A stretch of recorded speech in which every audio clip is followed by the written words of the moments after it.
Hello. Hello there, how are you? I'm good, thank you. Jolly good. And so whereabouts are you in the world today then? No, I'm in London, South London. South London, well, you're not a million miles away from us because we're in South London too, so that's where our main studio is. Yeah. Great.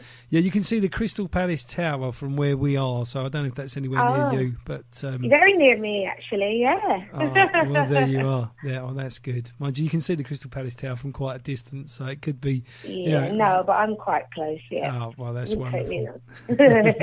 Well, it's wonderful to hear your voice, and I hope you don't mind if I start firing a few questions at you, if that's okay. No, please do. Fire away. Okay.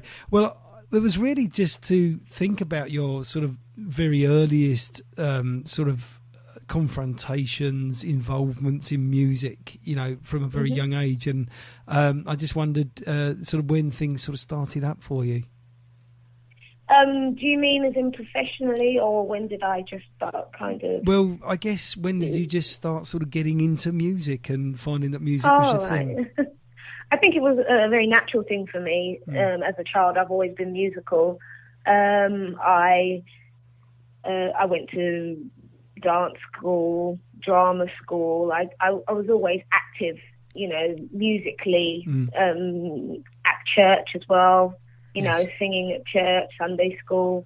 So, yeah, I've always had an interest, you know, a natural interest for music and the arts in general. And I just think it's just been a natural progression, really. Wonderful. And in that natural progression, what took you to more professional sort of level? Well, I was finishing my degree. Yes. In economics, and I was always like hanging out with other musicians, and I was singing in a few bands and that. And it just occurred to me, you know, I know all these people that are earning a living doing this, and I love doing this, you know, and I don't enjoy doing as much as the other things. It was like one day I just said, look, you know, I want to do this for a living. It just hadn't occurred to me before. I think, you know, you just kind of go on automatic pilot, right? I've got to do these exams, and I've got to do this, and I've got to get a job, you know.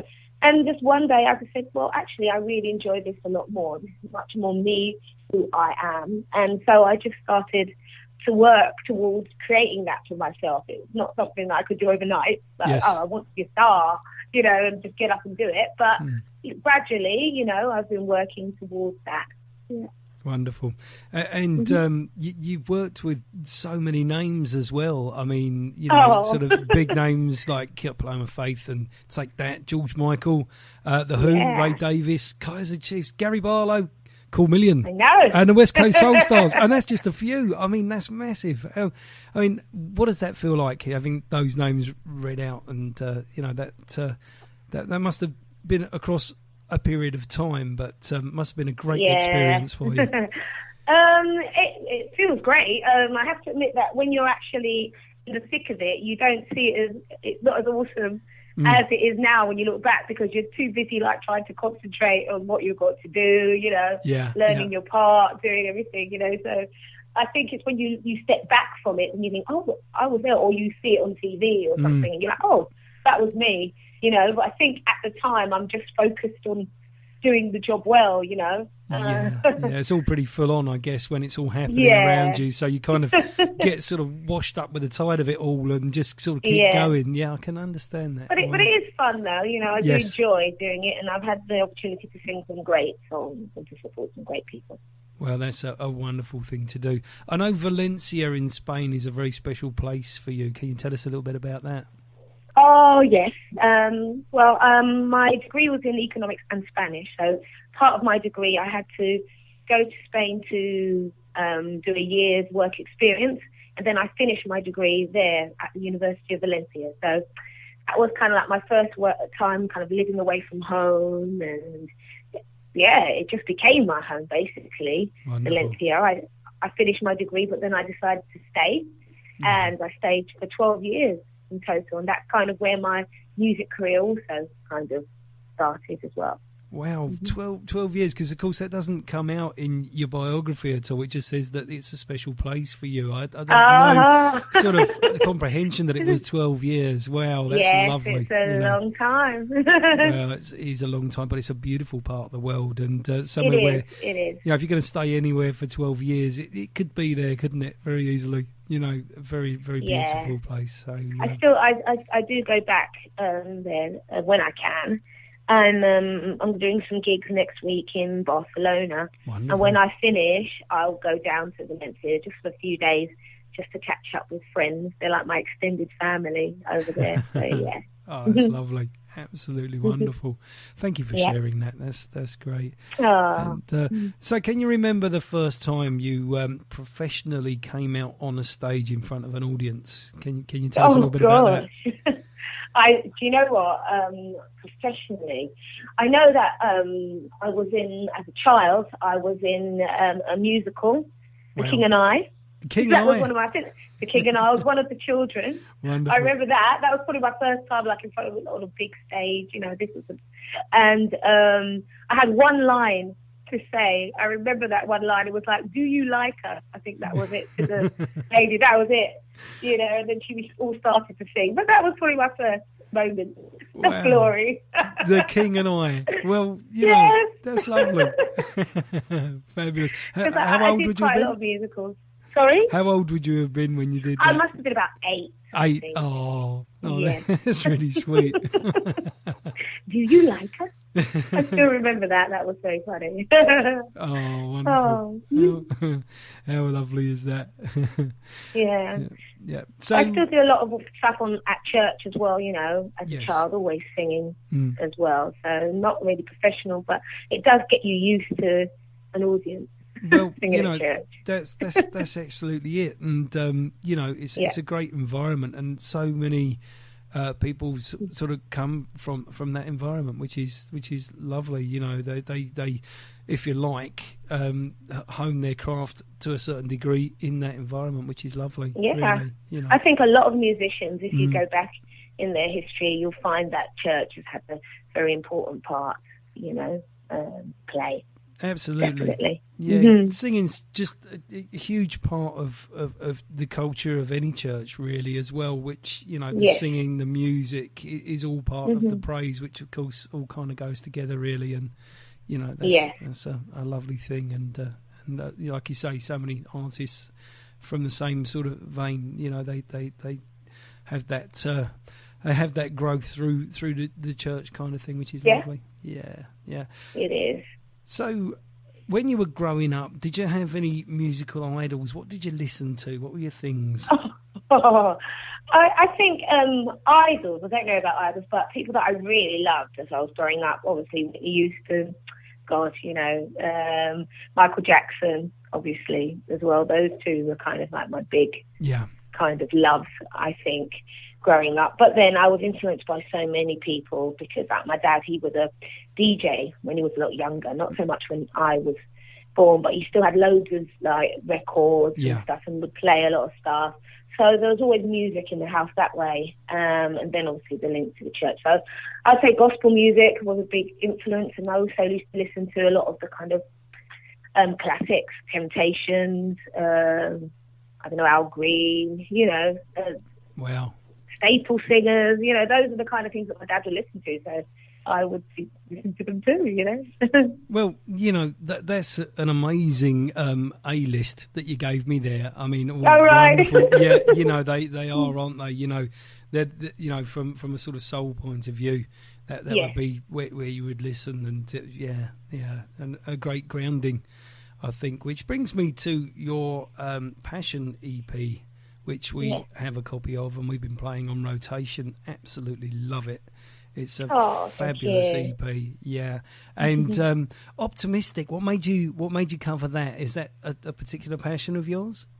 Yeah, definitely. It's a song that I've wanted to do for so many years, you know, and I've tried on other occasions, like to get someone else to do it, like another group that I was in, let's do this song, and it never quite worked out. And so when I was thinking about the songs to put on the EP, it just occurred to me, well, I'm going to do this song. I've been passionate about it for so long, You know, I love it because it's got a lot of significance for me. You know, it's one of those songs that inspires you when you're down, you know. It's definitely. So full of hope, as well as it being such a great song, you know, it's classic.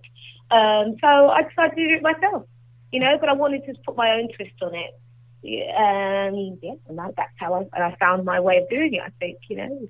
I think you did find your way of doing it because you know when you see a cover of something like Optimistic and you haven't actually heard the artist, you think, okay, right, because it's, you know, it's one of those that sort of classics that you think, well, how's anyone going to follow that? And then I listened to your version. Exactly. I thought, just like that. That's how to do it.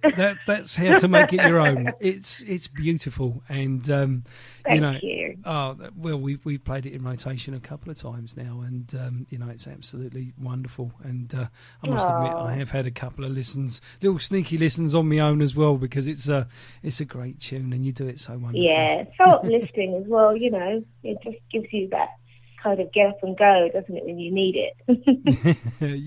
Yeah, it's definitely, you know, lyric wise, it is a great inspiration for everybody, you know. And, a wonderful tune.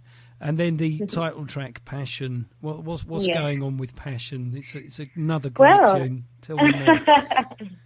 I love that song. I wrote it because I think, for me, when I talk about passion, I know people might think, oh, what does she mean? Is it that, like, maybe a sexual thing implied there? I suppose passion can be many things, but for me, mainly what I was trying to say was that the passion that we have inside that drives us to do what we do. I think as artists, we all have to have that, be able to survive in this world as it is, you know. I think if you haven't got that passion behind you, it's very hard to keep going. And that's definitely something that I have, and that's what gives me that get up and go, that gives me that joy to keep pursuing my dreams, to keep pursuing my goals, you know. So it comes from that place. And I think, so that I wanted that to be the main kind of theme, like the title track, because I thought that kind of says a lot about me as well, and how I kind of perceive life and live my life.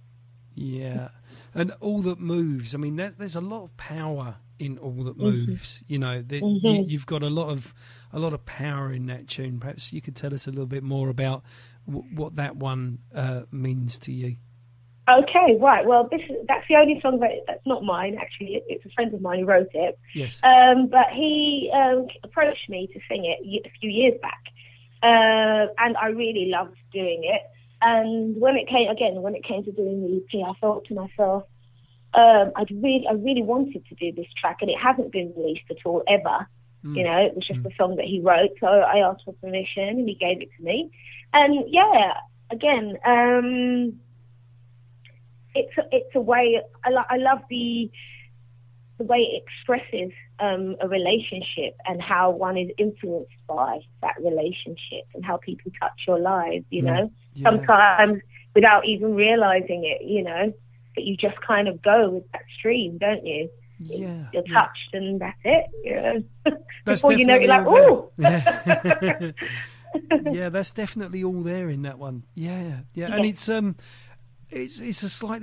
different feel to the other tracks. It's totally. Yeah. I don't know if you know a bit about what else I do, because I have another show that I do that's not as soulful. It's more kind of jazz cabaret type. I do a Night of Bond, and that's been doing very well. So I do a lot of James Bond. I saw that on your Facebook. Yes. Oh, yes, okay. Well, there you go.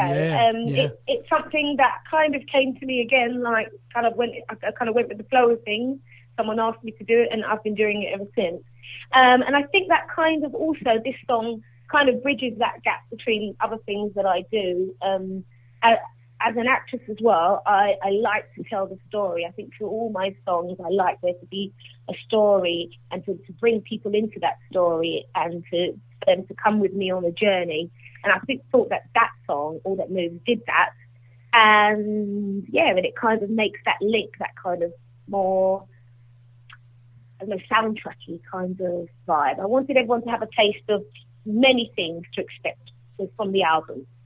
Yeah, I get that actually now. I see where that's coming from. Yeah, without a doubt. Yeah, now you've you filled in the sort of gap there that I had in my knowledge, if you know what I mean. I'd sort of seen the thing about the James Bond thing, but I can see that. So do you do sort of the classic sort of Shirley Bassey stuff as well, or is that not something we do all of it. We do all of it, but again, the same way as with an Optimistic, I never go out to try and copy or do just a cover of any of the songs. So they're always versions, my own way of singing them. So it's always soulful. Wonderful. And always soulful and jazzy. So you own those just like you own the Optimistic version that you did. Oh, wonderful. That's absolutely great. And Strength, Wisdom and Growth, what a fabulous album. I have had a listen through all of it, and absolutely love it. And well, the one that sort of, because we were talking about sort of your flexibility, if you like, as an artist, and that when I look into your eyes, I mean that's like a hybrid reggae, R&B, soul kind of.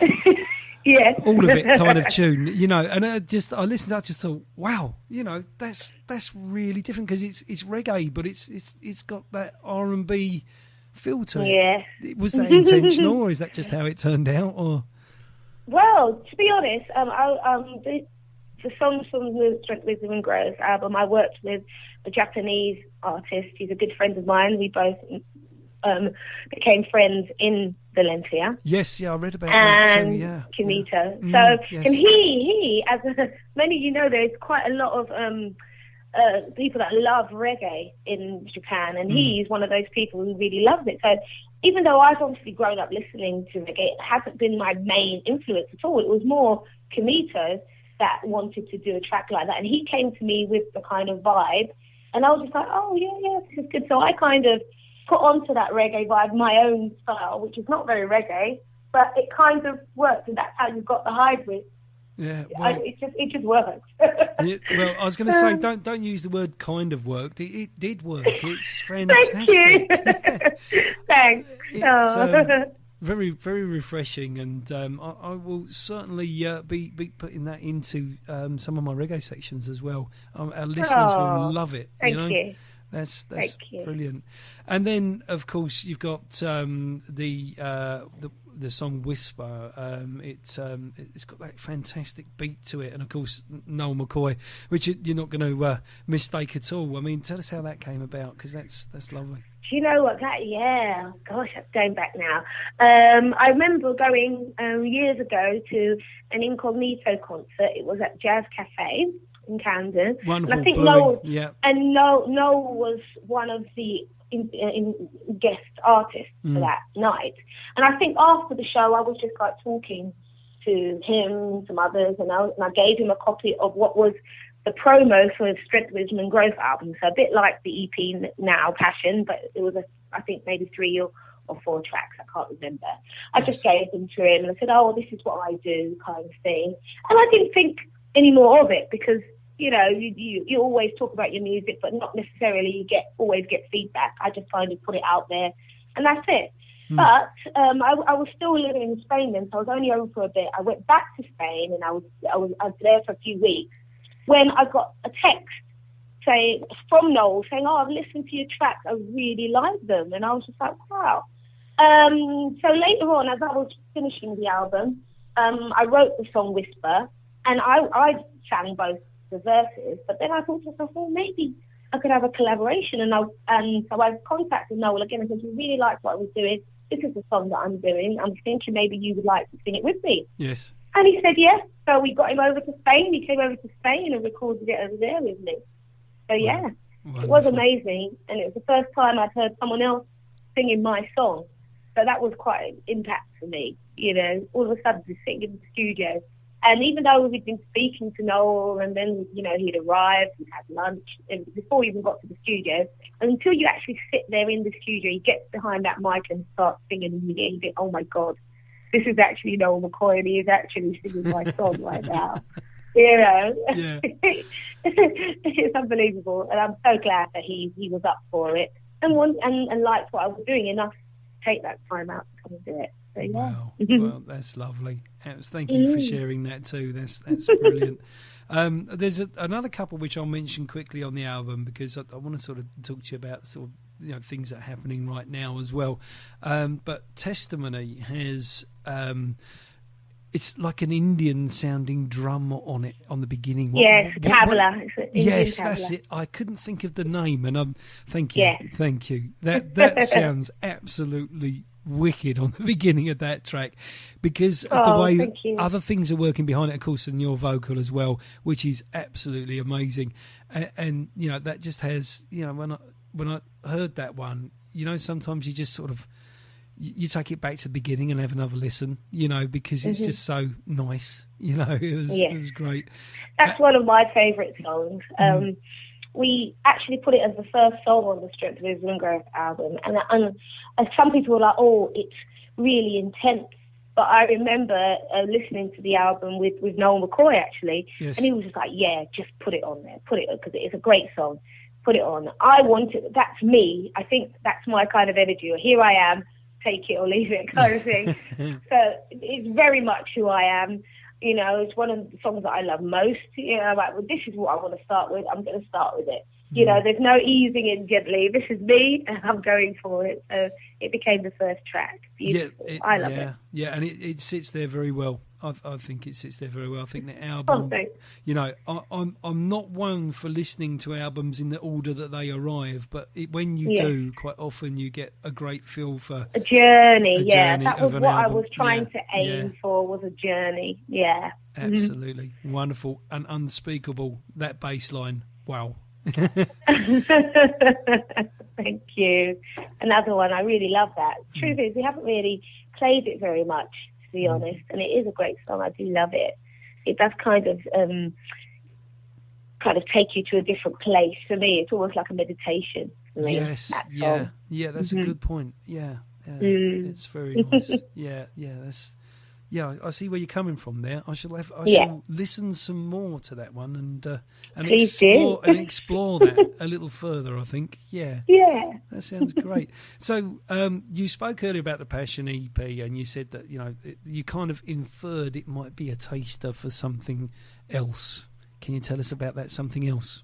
Oh yes, definitely. It's definitely a taster for something else. So the album, where we're heading with the album, same name, will be out hopefully early next year. And it's going to be, the title will be Passion as well. Passion is the name, Passion is the theme. And it's going to be a bit more like what you see on the EP. The EP is just a taster to get people wanting more, get people listening to me, remembering me again. It's been a while since I've had anything out of my own. So it's just good, to get people ready and anxious to hear more. So that's kind of what it's about. Well, I've already got quite a few songs that I've prepared for the album already. I mean, there's still work to be done, but there's some nice songs coming Wonderful. up. well, you've done well on the UK soul charts, in the past, and that's great.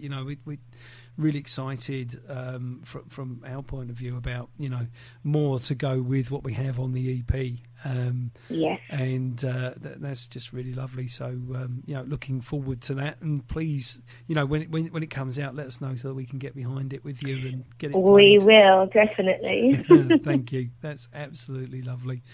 So I was just conscious of time. I don't want to take up loads of your time, but there are a few more questions I could ask you if you're happy for that. Yeah, fine. Fire away. Okay. So. Have you got anything sort of coming up event-wise, gig-wise? I do, but not here in the UK. As I said, next week I'm going to Barcelona. I have 2 gigs in a great venue called Jamboree. It's in Barcelona on the Las Ramblas. It's a very nice venue. I have played there before, so I'm going to be going there. I've got one night doing my Bond stuff, and then the other night's going to be my soul, passion, and basically all my own music the next day. So that's great. I haven't got anything planned as yet over the next couple of months, but I will definitely have some more, probably nearer Christmas time, so we can let you know about that. That'd be great. That'd be wonderful. Please let us know, because I'd love to come and see you live. That would be. Please really do. It is an experience. I think as a performer, I love the recording, but I am a performer, and I like being on stage, and I like connecting with people in that direct way. That's one of my biggest loves, I think, sharing with people from stage. That's wonderful. Yeah, and please let us know, because we'd like to come along. Okay, right, then. And the last question I was going to ask you is there anything you want to say to your fans and listeners here? And also, if you want to point them at your social media, your website, and where to buy your music, and all that kind of stuff. Oh, okay then. Well, just thank you so much to everyone who's listening to my music, supporting my music in any way. Music is kept alive through you, listening and supporting. So keep sharing, keep spreading the love, and hopefully see you soon. You can get more information about what I'm doing by going on Facebook and liking my band page, or you can go to my website, which is www.janninemusic.com. Okay? That's I'd love wonderful. to see you there. Janine, it's been an absolute pleasure talking to you this afternoon. Thank you Likewise. so much for your time. And, when that album comes out, please let us talk again so that we can get behind it and talk, and sort of give it a bit more feature. And if it's going to be next year, that would be a really nice feature for next year. I think would be wonderful. Oh, thank you. Will do. That's great. Well, you have an absolutely wonderful rest of your day, and enjoy it. And I know the weather's not looking so great because you're in South London as well, so it's probably a bit grey where you are too. But yeah, it's okay. It's okay. We'll make the best of it. It's always sunny in here. That's what I say. Oh, exactly. And so it's great talking to you too, Ian. Okay. Have a wonderful day. You take care. You too. Bye-bye. Thank you. Bye-bye.